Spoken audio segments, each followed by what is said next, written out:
What are the steps that I can take to differentiate myself from the competition?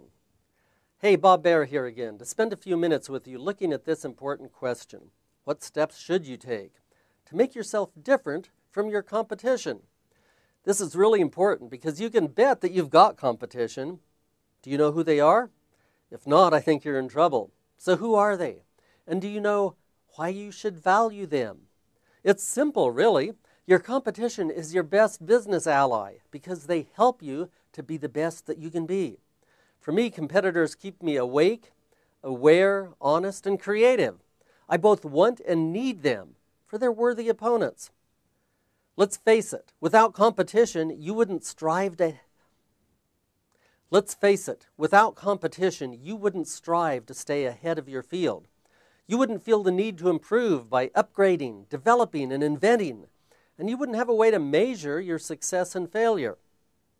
Okay, the first step is to identify your competition, and then get to know their business intimately.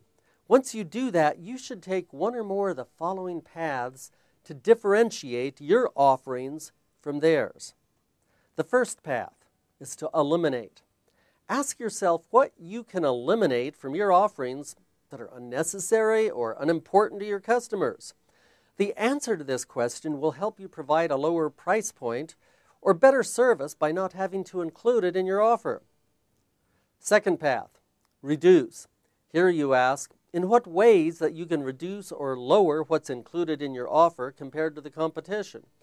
Again, what you reduce should lead to a lower price point or better overall service to the customer. The third path, add. Here we're taking the opposite path. You're going to ask what you can add to your offering that few or none of your competitors have. Only add something that adds value in the eyes of your customers. And path number 4, create. What new value can you create that nobody else has? Providing value-added benefits can really set you apart. Get creative. You really can do anything you want as long as the prospect finds it valuable.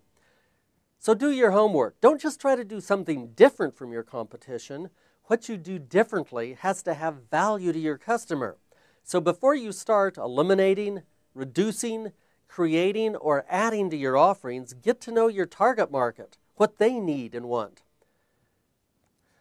If you enjoy this information and you'd like to receive 20 free videos of the top questions that people ask me most often or should be asking me about starting their own business, visit www.bobbaer.com/videos.